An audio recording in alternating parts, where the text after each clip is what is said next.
Militer Rusia merilis rekaman momen pasukannya menggunakan senapan dan menyisir hutan di wilayah Ukledar. Hal ini dilakukan agar mereka dapat mengusir tentara Ukraina dan memastikan Ukledar bersih. Rekamannya diunggah di Telegram pada Jumat 27 Desember 2024. Dalam keterangan unggahan disebutkan agar Ukledar bisa kembali hidup damai lebih cepat, pasukan Rusia mengintensifkan serangan.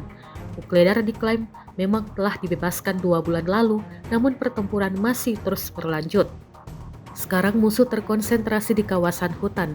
Pasukan serang dari kelompok pasukan Vostok mengusir militan Ukraina sejauh mungkin, jelas narasi unggahan.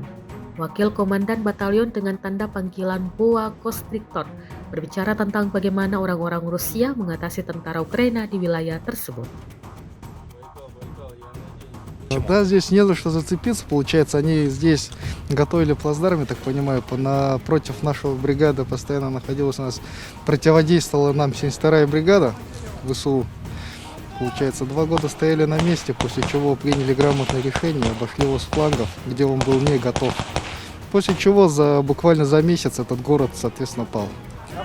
После чего не ожидал, что мы обойдем его с фланга, соответственно, и после чего он не был готов в населенном пункте Богоявленко. Его опорные пункты не были готовы, просто бежал, получается, со своих неподготовленных позиций.